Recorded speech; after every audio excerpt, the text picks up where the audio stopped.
Sex can be a tough subject to talk about, yeah.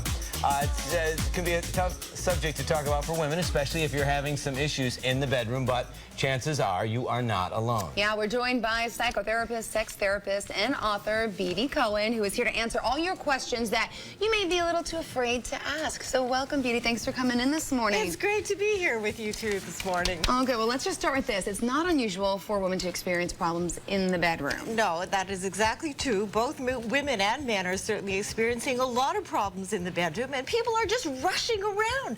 There's no time. Yeah. We're not setting aside time for ourselves to have dates for sex.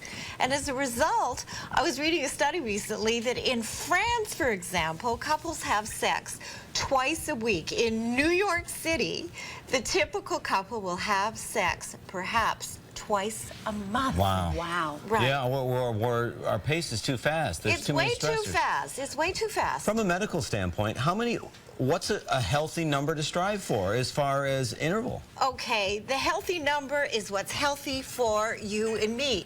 If you and I are happy, you know, having sex a couple of times a month, then so be it. But the fact of the matter is that it gives us so much closeness in our relationships. It's such a tremendous life force. And I think that it is a really important part of a relationship.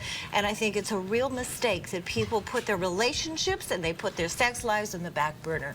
And I think that we can do a lot better in that whole area. Okay, what would you say some of the biggest problems that women face? Would you say lack of desire? Lack of desire. However, if we are not in a good place ourselves, emotionally and psychologically, if we're feeling depressed, if we're feeling anxious, the last thing that the majority of women are certainly going to want to do is go into bed and have sex. So we have to deal with the depression and the anxiety. If we're not feeling good about our relationships, the last thing that most women are going to want to do. But isn't that also a medical issue, right? Because some women don't have enough of the hormones and they may need some type of hormone treatment to help them get that desire. Absolutely, especially menopausal and postmenopausal women. And these are things that we need to really be discussing with our physicians. So whether our doctors don't bring up the subject, we as consumers, we really need to be asking these kinds of questions. But how come women don't? They're uptight. They're uptight about the whole subject. And it's really kind of an amazing thing that I think that Americans, and I'm Canadian, are really, really very still. Well, we know you Canadians. Yes, we Canadians are not really free about talking about sex. And also we have to really look at the sexual side effects of all the prescription medication that people are taking. The antidepressants, the anti-anxiety medication, the cholesterol drugs, all of They impact not only your sexual desire, but your ability to enjoy sex? And your ability to achieve orgasm, and they numb you out. And these are things that we also have to be able to talk to our doctors about. Well, it seems like right there then, if you're saying that this prescribed medication could affect that part of my life, that would be an easy way to ease into a conversation with your doctor. One would think so, but it frequently doesn't happen. So you have to look at all the different over-the-counter medicines that you're taking. You have to look at the prescription medication that you're taking, the sexual side effects of alcohol. I mean, alcohol, everybody, is a depressant. It is a depressant. So that if you have to look at the whole gestalt of everything that's going on and not going on in your life. And I'm a real believer in dates for sex. Okay. Sex spice things up in our relationship. And now you mentioned orgasms here. Now, is it true that too many people are really just faking them? I think a lot of people are faking them. And guys, listen to this. The majority of women, we need between 15 and 20 minutes of oral stimulation, manual stimulation, before we're going to be in a state of arousal where we're even going to be wanting and ready to have intercourse.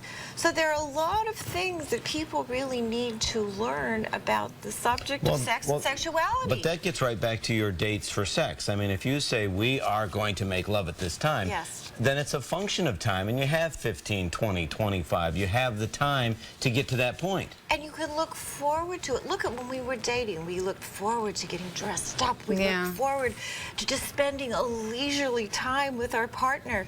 And we need to do that. But we need to do a better job. Sex, doesn't that kind of cause a little too much pressure maybe for those involved? Well, if you look at it as pressure, I like to look at it as having a date. Ah, And pressure turned pleasure. Yes, absolutely. You know, our floor director's Canadian, and she's nodding her head to everything.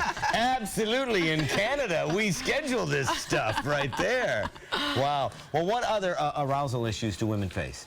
Okay, lubrication or lack of lubrication issues. And what I have learned over the years is that silicone-based lubricants moisturize better and they last longer than water-based lubricants. And there's plenty out there, and there's no shame. We had a graphic just a second about, Yeah. what about pain? When Women you talk about pain? sometimes have to discuss that with their doctor because we need to rule out anything physical that could be contributing to the pain.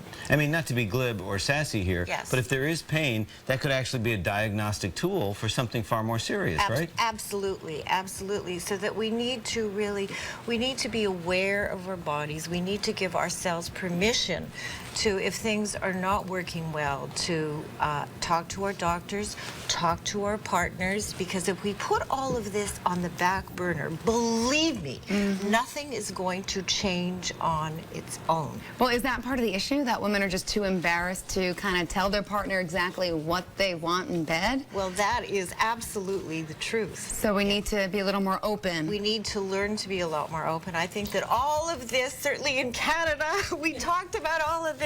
Wow. At the kindergarten level, we talked about good touches, we talked about bad touches, yes, it is a much more open society as it is in Europe. So we need to do a lot better job educationally, a lot earlier on, and then people can have lovely and wonderful, ongoing, terrific sex lives. Well, thank you for your insight. We should all schedule a sex date in Canada. Yes, That's what we should do. I'm going the Canadian way. Beatty Cohan, thanks so much for joining on the couch, and thank you so much. It was a pleasure.